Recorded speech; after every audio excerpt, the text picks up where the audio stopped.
Welcome back to Group Practice. In our channel, we keep looking at how to improve your productivity, how to improve your communication skills, how to improve specific skill sets.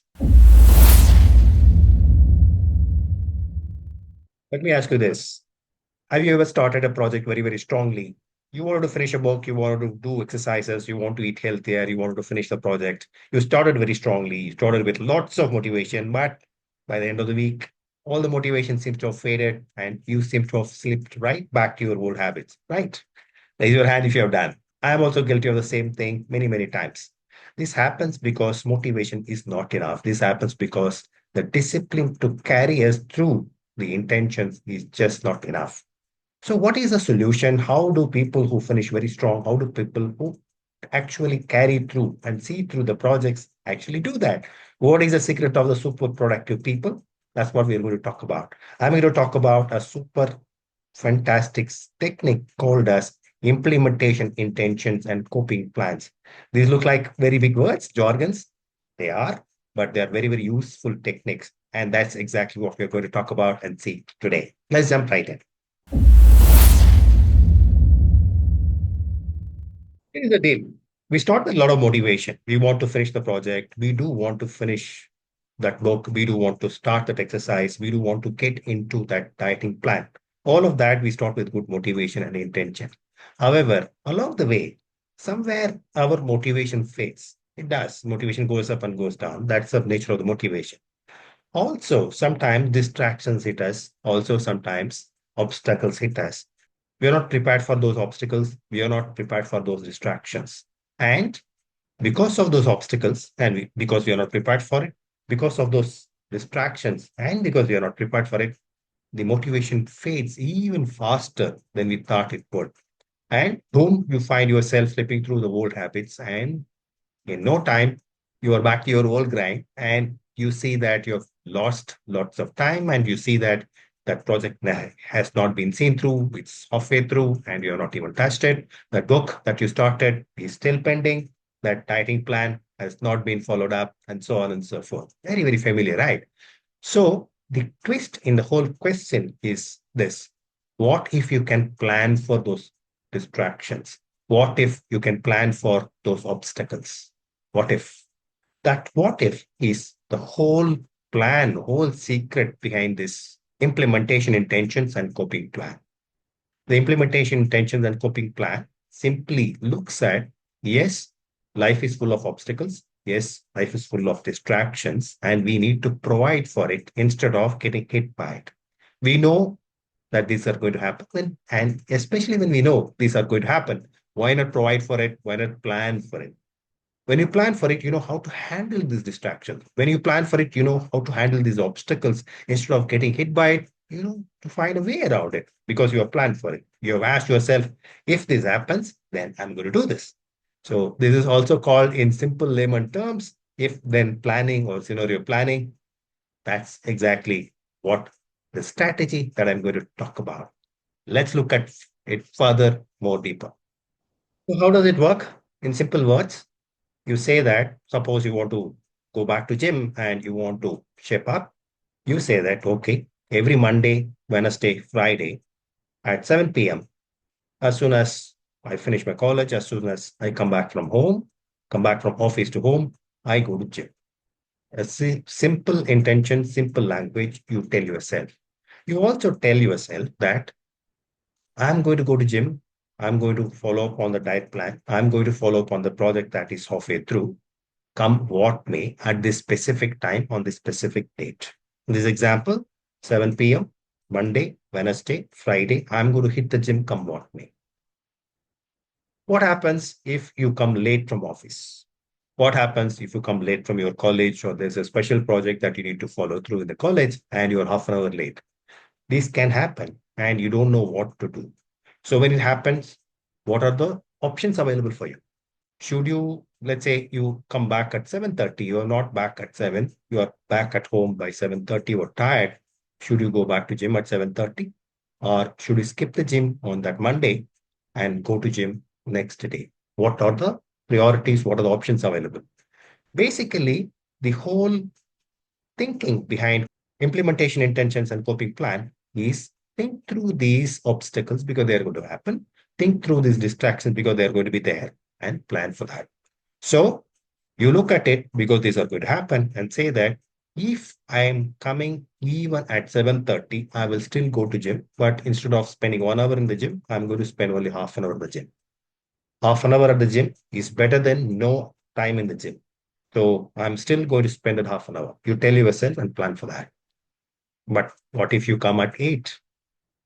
Then you provide for that too. Say that if you are going to be delayed beyond 7:45, there's no point going to the gym. And you are going to follow and go back to the gym the next day. So basic philosophy, simple principle is you look at what kind of obstacles can happen, what kind of distraction can happen, because they keep happening to us, and provide for it in your plan. So implementation intention is a very, very specific plan with lots of if then provided for those obstacles and distraction which keep happening. You are very, very specific. You also call out saying that if this doesn't happen by the time that you wanted to start the project, you wanted to follow up the project, what else will you do? When else will you go through? And with the discipline, you just hit the gym, you just hit the project, you just take the book and start reading whatever time, designated time arrives, as long as it is there in the plan. That's what the implementation intention and copy plan is all about. You might ask me, does it work? It looks all very nice and sound, but does it actually work? What is the evidence? Yes, there is evidence. It's science based, it's evidence based, psychology, research based. For example, there have been a research which was done among three groups of people. One group just simply tracked the exercises that they did. 38% of them did the exercise, remaining people fell through. The other set of group were given motivational reminders. That group didn't fare either, better either. 35% of that group continued to do the exercises, which is no better than the previous group. The third group set implementation intention. They specifically said when they will hit the gym, what will they do if they can't hit the gym by the time, and they provided for obstacles, provided for distraction. They were very, very specific about which days, which time, by what time they will go to the gym. And you know what? 91% of them actually continued their exercises. So very, very clearly, this seems to work because you know what to do, you know when to do, and you also know what to do, when to do about the whole thing if you are not able to do those things that you plan to do at the time that you wanted to do. So you set a very, very specific target. You set a specific course of action on a particular day. You see it in your mind's eye very, very vividly. And also provide for, because we don't control a lot of things in our life, if you are not able to take that book that time, if you are not able to follow up that project at the time, if you are not able to hit the gym at the time, what else you should do? When else you will go back and do that? Because you have planned all of that, you will not fail in going to the gym. You may not be able to go to the gym on the Monday evening because you are already late to come from your college. You are not back home by 7 and therefore you are not able to go to gym. You are actually coming home very, very late by 8 o'clock and therefore you are actually skipping gym that day, but you have an alternative. You have planned well in advance and you will go to the next day. Because you have planned well in advance, because you have provided for what can go wrong, then you have increased the scope of getting things done. And that is the beauty of implementation intentions and the coping plans. So how do you actually do this? What are the steps you need to take? I've actually given a set, you can see it on the screen here. Very, very simple words. What you do is you set your goal. Continuing on the gym example that we have been talking about in this episode, you say, tell yourself that, okay, Monday evening, 7 o'clock, I will hit the gym as soon as I come back from college. That's the intention, that's the goal. Very, very specific goal. Now, the twist that we bring to the table, we talk about, we call as implementation intention and coping plan, is you also tell yourself that, buddy, for whatever reason, you're talking to yourself. For whatever reason, I'm not able to be home by 7:30. I'm going to skip the gym. So if it is 7:30, don't have time even to go to the gym, you will skip the gym for that day. However, you will go to the next day. So the next statement on your goal is that if it is 7:45 already, by the time I come home, I will skip the gym for the day. I will hit the gym next day. There could be different distractions which can happen. Suppose you feel very tired. You are back home by 7, but you are exhausted, you are tired. What do you do? Should you skip it completely? What should you do? So you provide for that distraction also, that scenario also. You say that, okay, if I feel very, very tired and I'm just not able to move and I feel no motivation at all, even then I'm going to hit the gym, but at least for 30 minutes. So you provide for different kind of scenarios which can happen so that your mind is free, saying that, okay, if this happens, I will do this. If this happens, I will do this. If this happens, I will do this. At least most of the scenarios which can possibly happen, you're provided for, and therefore a lot of distractions, a lot of if-thens are already taken care of.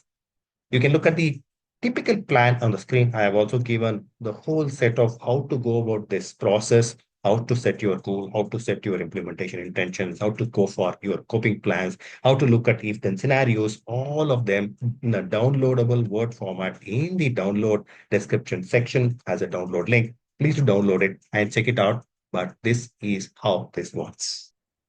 The word coping plans in this whole thing refers to what will you do if an obstacle hits you. The word implementation intention is how specific you are getting on your goal. The gym example that we have been talking about, you are not telling yourself that I will hit the gym. No, that is not a goal. You are very, very specific. I will go to the gym at 7 p.m. on Mondays, Wednesdays, Fridays. So that is a lot more specific. You are telling yourself to look forward to those timings, those days, so that come what may, you will go to gym. So that is implementation intention, which is all about specificity of your goal. It could be a project that you want to take that you have been pausing for a while. You will say to yourself that, okay, this project, maybe you want to learn advanced Excel or Power BI. This is something that I'm going to upgrade my skill on, and I'm going to learn this skill every Saturday, every Sunday for 1 hour. That's still not specific enough. Every Saturday, every Sunday between 7 p.m. and 8 p.m. every single week. So 2 hours I'm going to spend Saturday and Sunday, 7 to 8 p.m. I will do this. That's very, very specific plan. Now, that is implementation intention. You are intending to implement that plan. However, there are going to be obstacles, there are going to be distractions, there are going to be challenges in those timings, adhering to those timings, because we don't control a lot of things in our life. That is where the coping plan comes in. You tell yourself that if in case you have to skip those timings, what else will you do? If in case you are too tired or something else happens, what else will you do? So in this gym example, if you are too tired to go to the gym and you feel you don't even want to drag yourself anywhere, what will you do? You may say that, okay, even if I feel like that, I'm still going to hit the gym at least for 15 minutes instead of completely skipping it. And therefore, even if I feel very tired, on Mondays, Wednesdays, Fridays at 7 p.m., I will do at least 15 minutes of gym. So just go there and do something is better than not going there at all. And while this is one example, there could be different examples of coping plans. What if I feel very tired? What if I don't even come from office at that point in time? What if something else happens and therefore I have to skip for the day? What if I go on a tour and therefore I have to skip for an entire week? So a lot of these can happen, does happen. And what people do is they're not prepared mentally for these obstacles, which normal course of life do happen. And therefore they give up something and they're not prepared for this. And in due course of time, because they're not prepared for this if-then scenario planning, they slip back on that habit. They slip back from that new routine that they're trying to set for themselves. They slip back on the project that they have taken, and the whole completion, whole finishing goes for a toss. So plan for that coping, plan for that if-then eventuality, because they're going to happen. This is scenario planning in the simplest sense. Corporates plan for this in a lot of manner. If I launch this product and the product doesn't take off in the first, let's say 3 months, what do I do? A lot of these scenario plannings do happen in the corporate business world. And so do we. Should borrow early from them and plan for what we should do in case our plans go for a toss. So just to summarize what we have been talking about, set very, very specific goals. Be way as specific as possible. Set a time, set a date, set a day, and imagine yourself vividly in terms of how you would go about doing that, and add all of that vivid imagination in terms of that goals. All of that helps so that you can go implement that goal. Whatever the goal is, it could be going to a gym, it could be reading a book, it could be implementing a project, whatever that is, put that in. Once you set this vivid goal, next look at what obstacles can happen, typically that you have encountered so far in trying to implement those kind of goals, and add that as coping plans. If this happens, I will do this. If this happens, I will still do this, and so on and so forth. And the third point is, even if you feel tired, even if you feel very, very demotivated, even if you have no motivation at all, motivation is not going to help you. Discipline will. And therefore, drag yourself to do at least a little of what you wanted to do.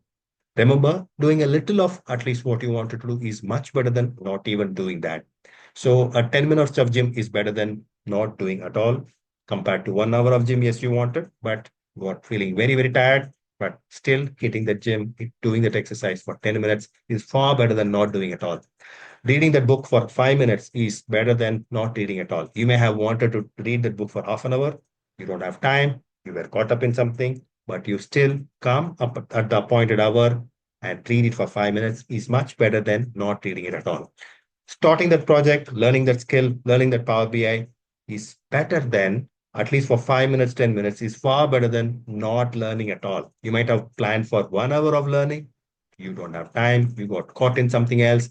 And instead of starting at 7 p.m. in the Saturday morning, you are able to start only at 7:50 p.m. on Saturday morning. You have something else at 8. 10 minutes of learning is better than zero time on learning. So the discipline of getting things done is important, doing is important, but the discipline of doing something is more important than doing nothing. So remember these three things, very, very important points in terms of getting things done. Go ahead, set your implementations very, very intentionally, have some basic coping plans, if then plans, scenario plans, and get things done in your life. Don't forget to download all the material and exercises which are there for you and implement it. And see you in our next episode.